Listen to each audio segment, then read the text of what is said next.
Okay, welcome to Introduction to Chemical Bonding, Chapter 6. This is a continuation from the first part. This is the second part of the video series, and there will be 3 parts total. This part will cover sections 3 and 4, and if you have already read, you will realize Chapter 6, Section 4, rather, is very short indeed. It's on metallic bonding.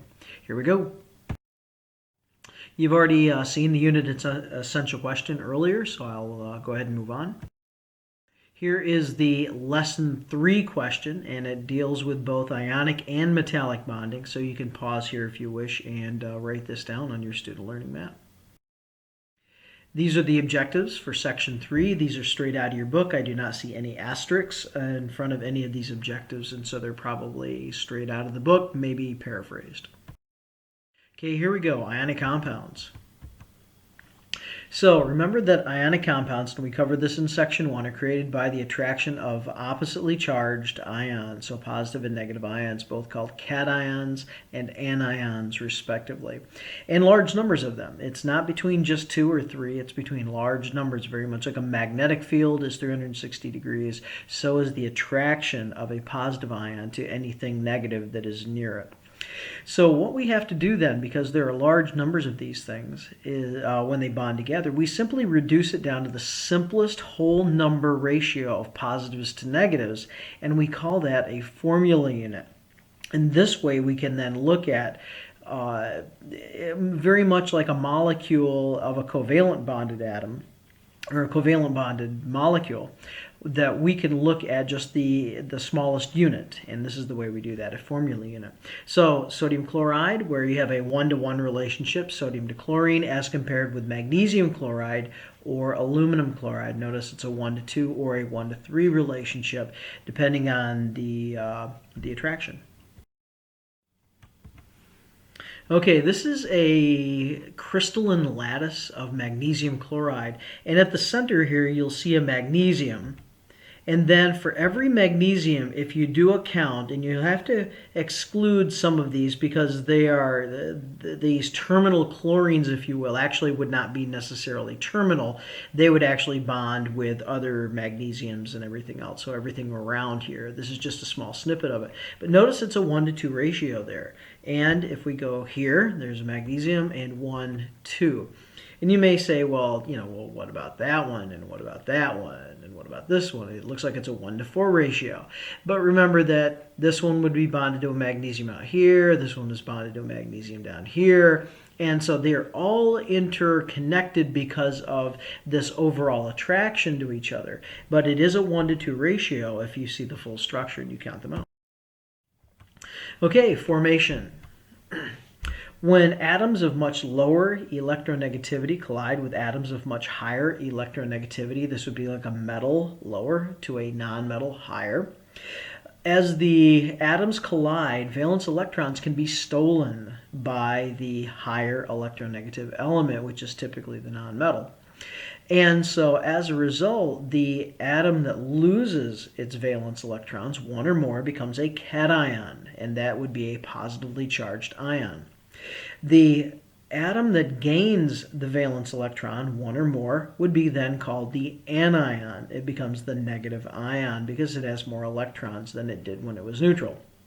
Now this loss and gain of valence electrons must be equal between all atoms involved. So the resulting compound actually is neutrally charged. Let's consider this using Lewis structures for 2 compounds, one called aluminum chloride and then the other called aluminum oxide. I have already sketched these out, and so let's just take a look at the whole thing. Okay, here we are. Aluminum chloride has a formula AlCl3 aluminum chloride. Consider the Lewis dot diagram for aluminum, and then I've already went ahead and drawn in 3 chlorines. Aluminum coming out of group 13 has 3 valence electrons. Chlorine coming out of group 17 has 7 valence electrons. Well, when these atoms collide, and this would actually happen stepwise, where an aluminum would collide with a chlorine, then an event would happen of an electron loss and gain, and then it would happen sequentially until each one of these chlorines collided with this one aluminum, stealing 1 electron each sequentially. I'm simply showing this over here as a single step, but it really would be 3 steps. This chlorine, of course, would have the ability to steal only one electron from this aluminum because it only needs one electron in order to complete its octet, its valence set of electrons. Well, this chlorine likewise, this chlorine likewise. The end result is that aluminum loses all 3 valence electrons and has an overall 3 positive charge. Each of these chlorines, and I've shown the valence electron simply as a black dot as if it came from aluminum, just for contrast, so it's visual. Each one of these chlorines ends up then with a -1 charge. Notice that the charges completely cancel out, a 3 positive to each one of these 3 negatives. Now the sum total is that aluminum lost 3 valence electrons, and because of all the chlorines involved, there were 3 valence electrons total that were gained. 3 lost, 3 gained, it's equal. And so therefore, this is a neutral compound. Even though it's created from charged ions, it's actually a neutral compound because they completely cancel out. And the bond is the attraction between the opposite charges. That attraction there then becomes the ionic bond, and it's very strong. This also gives us our ratio of 1 aluminum to 3 chlorines. Thus, the formula for aluminum chloride is a 1:3 ratio. Remember, that's a formula unit, though. There would be billions upon cajillions, if I can say that, of all of these ions all hovering around each other. Let's look at the next, aluminum oxide, I believe.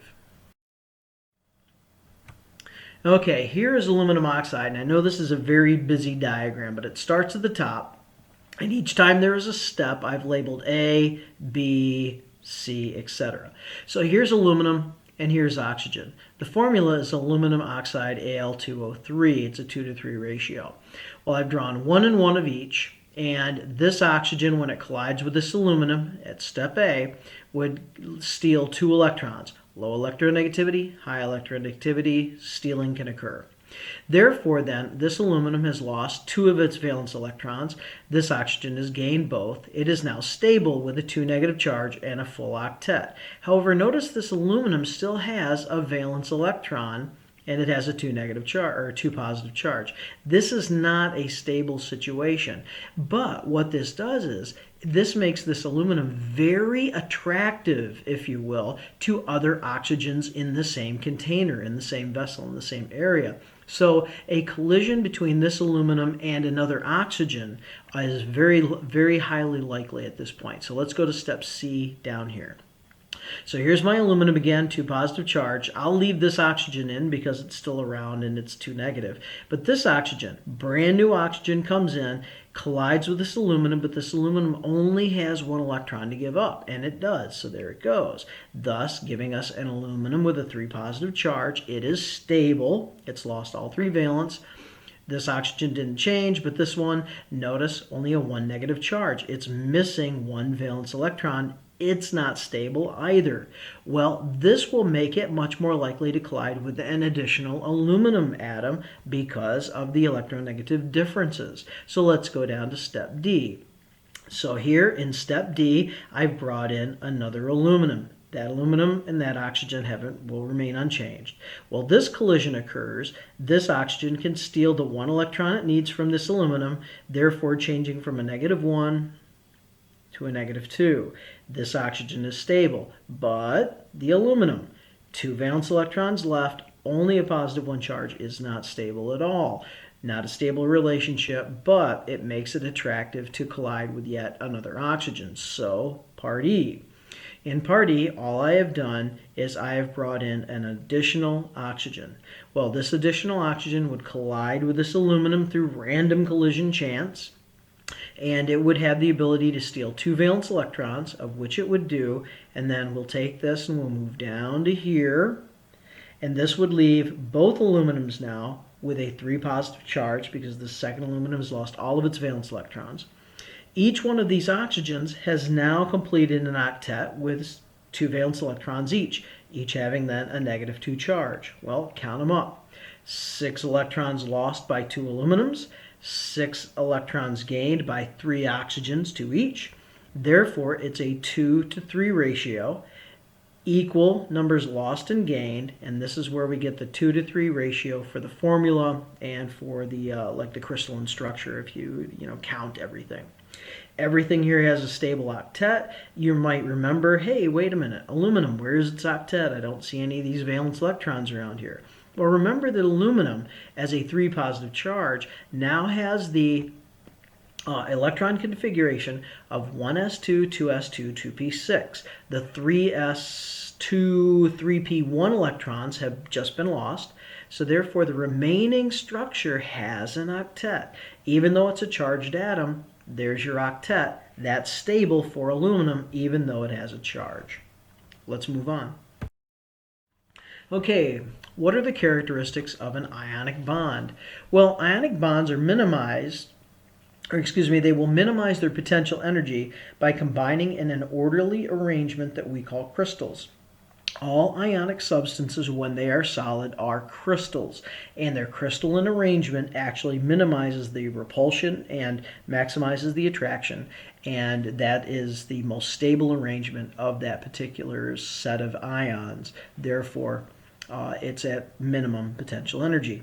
So we call that structure a crystalline lattice, and remember that all ions exhibit 360-degree attraction or repulsion, depending. Okay, molecules versus formula unit. Here's aspirin. It's called acetylsalicylic acid is its official name. And aspirin, this is a molecule. And notice this molecule is very discrete in the fact that it's a complete substance. Everything is present here. There are no other things bonded to it that we're just not showing in the diagram. This is the entire thing. You count up all the atoms, that's it for aspirin.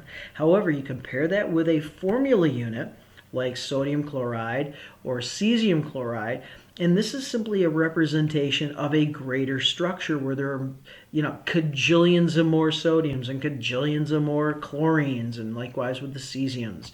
And so it's just showing the structure. But this is a particular particle. This is simply a representation of the structure. So that's why we have to resort to formula units. Let's move on. Sorry, a little too far there. When we talked about covalent bonds, we talked about bond energy. And the greater the bond energy, the more stable the compound was because it was harder to break. The more energy it took to break the bond, the more stable the bond. For ionic compounds, we call this lattice energy. It's the way we talk about how stable ionic compounds are and how strong the ionic bonds are. The greater the lattice energy, the stronger the ionic bond. Well, what is lattice energy? Well, you can see the definition there. Energy released when a mole of ionic crystal is formed from gaseous ions. And because we're talking energy, energy is always denoted kilojoules per mole, simply as a standard way to report energy. Joules would be the SI unit for energy. If we were talking English system, we'd be talking like calories. Okay, so the more energy released, the bigger the number, the lower the potential energy, the more stable the compound. Here is an example of just comparing lattice energies. So we have sodium chloride, lithium chloride, calcium fluoride, and magnesium oxide. Notice the numbers. They're all negative because it's all released. Remember, the negative sign just means releasing energy. And so 788, 861, all the way down to 3760. So magnesium oxide is the most stable because it has released the most energy when it forms. Therefore, it's going to have the strongest set of ionic bonds. And this is between all of the magnesiums and all of the oxygens. Even though it's a one-to-one relationship, remember there would be a billion of one and a billion of the other. So it's a crystal. So with that being said, which one is the most stable? Which one is the least stable? Well, you just back it back up. Sodium chloride, which is a pretty stable compound, actually in this list, is the least stable because it has the lower or the less lattice energy. One good question would be, of these, which is harder to dissolve in water? Well, the more stable you are, the harder it is to do anything with. And so same thing, the most stable, hardest to dissolve. Magnesium oxide does not dissolve in water. Sodium chloride, of course, seawater. Of course it does. Okay, now I just wanted to flash onto this. This is a static image. I just took a screenshot, and I would encourage you to go out on YouTube and maybe watch a few videos. Many of them are very short. This one is from a guy I really like. Tyler DeWitt is his name. Here's Tyler DeWitt. Very simple format. You might have seen some videos of his in class before. This one is called Ionic Bonding Introduction. And he has a lot of chemistry videos. I'd consider looking him up and watching the video. This one runs 7 minutes and it's pretty good. Okay, let's compare molecular to ionic. And I believe you have a chart that you can fill out in your guided notes. Okay, so I'm just going to go ahead and flash all the way down through these rather than taking them point by point so you can see the whole thing. Okay, now this actually is a comparative chart where I tried to line up this to this because these are describing the same property. Down here describing the same property. Okay, now the top line from a covalent compound to ionic compound. The top line really describes exactly why the rest of the columns, of each of the columns, is the way it is. Molecular. Intermolecular forces are weak. Now these are forces in between the molecules. If I have a water here and a water right beside it, there's a slight bit of attraction between these two water molecules, and therefore that's called an intermolecular force. It is very weak. So molecular compounds typically have low melting points and low boiling points. Matter of fact, they're so low that many are already gases at room temperature. So they've already boiled and gone to gas before we hit room temperature. If they happen to be solids, they are what are called amorphous. Amorphous means without shape. And so they're not made of crystals, really. They are made of just the molecules themselves just kind of clump together in many ways to make the solid. They are non-conductors. They will not conduct electricity or heat very well in any state. So much so we typically call them insulators. If we want to talk about stability, we talk about bond energy for molecules. Okay, let's look at ionic. Here again, we're line by line. Ionic compounds have very, very strong bonding because the interparticle forces are very strong. The interparticle force is actually the ionic bond itself because of this 360-degree attraction that all these negative or these oppositely charged ions have. So that force is very strong. So melting points and boiling points are traditionally very high. These substances are, when solid, they are very hard solids, but they are very brittle. Think about crystals.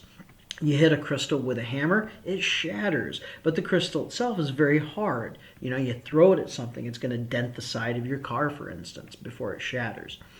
If they are solid, they will form crystals. Now, when they are in their solid state, that S in parentheses simply means solid. When they're in their solid state, they will not conduct heat or electricity very well, typically not any better than the molecular ones. However, they are very good conductors if they are in their molten state, like you take the substance and melt it, or if you dissolve it in water. So L for liquid, AQ for aqueous. Very different. Molten salt is like 800 degrees Celsius liquid salt. Salt water is something you could gargle with without too much of an issue. Now, how do we talk about ionic compounds? Well, their stability comes in the form of lattice energy, and that equals the stability. Okay, let's talk quickly about polyatomic ions. So with polyatomic ions, and I abbreviate them PAI just for note-taking, it's not official by any stretch. These are actually groups of covalently bonded atoms that as a group, as a unit, can actually carry an overall charge as if they were like one giant ion. And they can lose or gain electrons. Typically they gain them though, and by gaining the electrons they're negative. Matter of fact, I only know of one polyatomic ion that is actually positively charged, where it has the ability to like lose an electron. And that's ammonium. You see it right on the page here. So polyatomic ions can combine with other ions to form ionic compounds. So compounds that have a polyatomic ion in them really have a mix of both ionic bonds and covalent bonds. So consider these four. Ammonium. Now this is not ammonia, the household cleaner. It's a little different. This is ammonium. Ammonium is the only positive polyatomic ion. The nitrogen and the four hydrogens are all covalently bonded together, but this unit has the ability to attract itself to negative ions and thus form a negative bond or an ionic bond between the opposite charges. There's a substance called nitrate, which is NO3. NO3 has the ability to carry an extra electron and form a -1 charge. So the whole thing, NO3, is covalently bonded, but as carrying a charge, it will ionically attach to something that is positive, maybe even ammonium. For instance, you could have literally ammonium nitrate. -1 charge gains electron, right? +1 charge loses 1 electron because there's no number. You can assume there's 1 there, so 1. Well, lose 1, gain 1.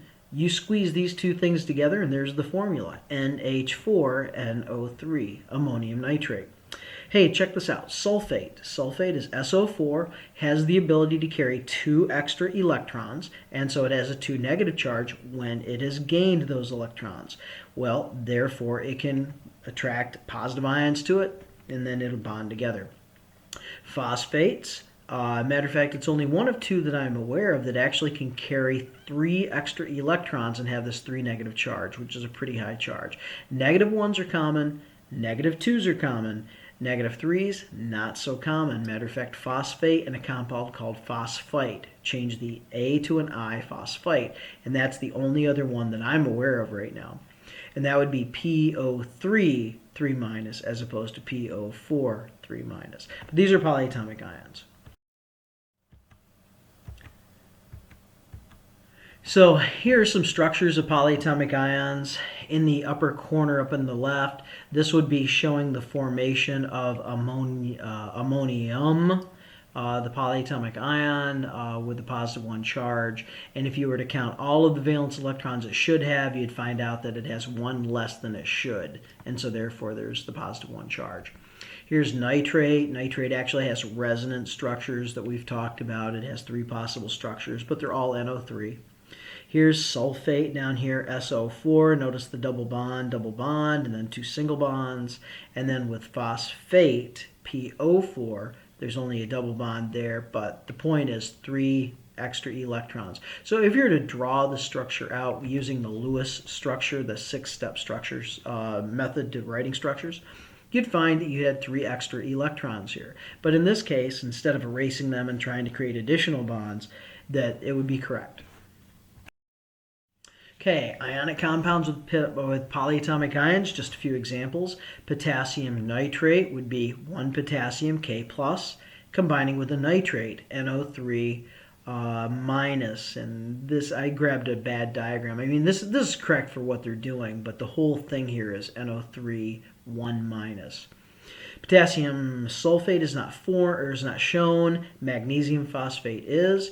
Magnesium phosphate, just showing the 2 positives, and then you'd end up with 3 negatives. And then the formula becomes 3 magnesiums to 2 phosphates. So 2, 4, 6 electrons lost, 3 negative, 3 negative, so 6 gained, so 6 lost, 6 gained. Almost the opposite of that aluminum oxide we shown earlier.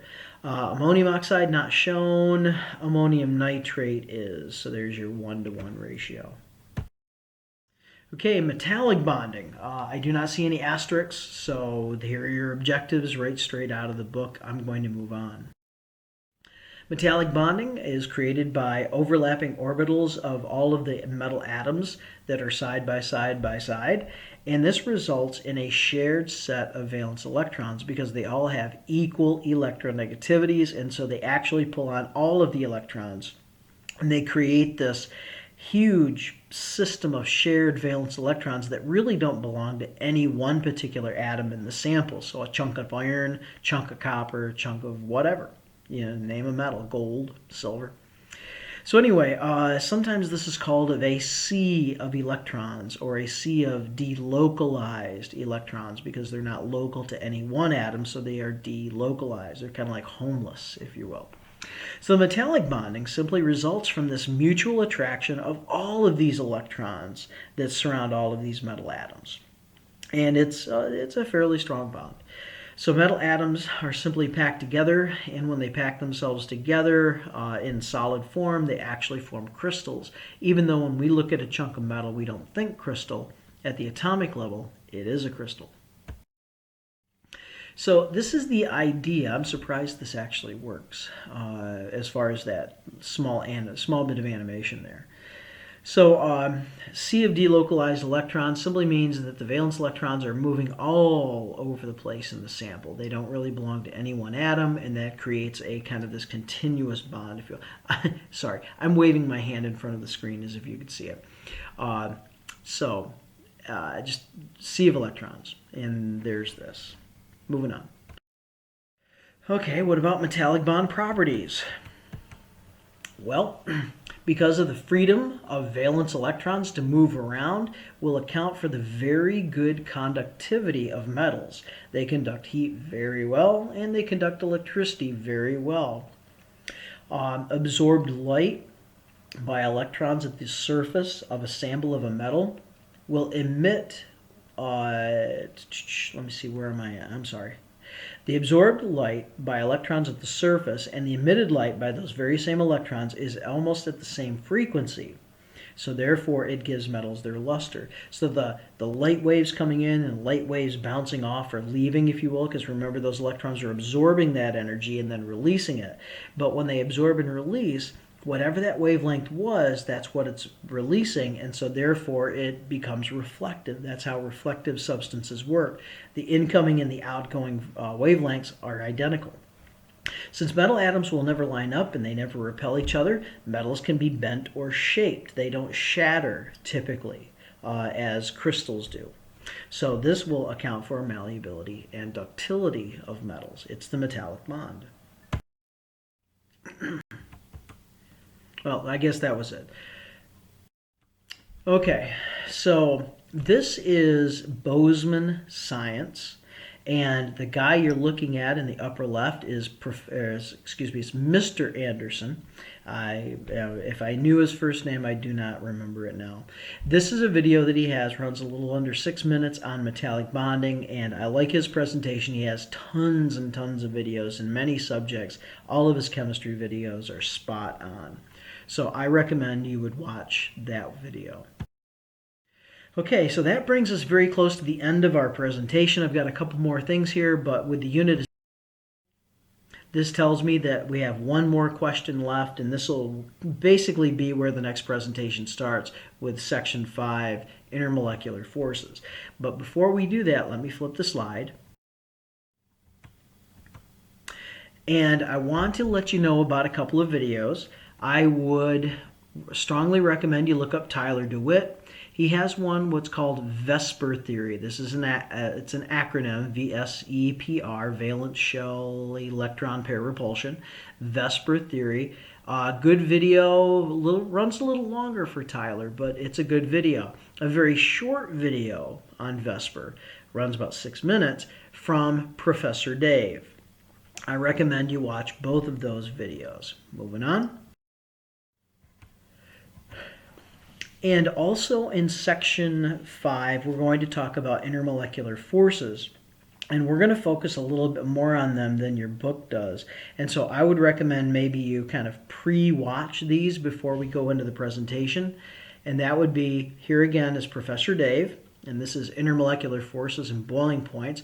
This is a really good video for being only about 10 minutes or so. He really explains very well with some minor animation. And then back down to here with a 7-minute video. This is Boseman science again. This is that Mr. Anderson. So the guy with the glasses would be up here talking about intermolecular forces. Both good videos. I strongly recommend them. I think Tyler DeWitt has some videos as well. Do what you will to get ready for that, and we will go a little bit beyond the book with intermolecular forces. But that's part 3, and that'll be coming up in, I'm assuming, the next couple of days. Thank you.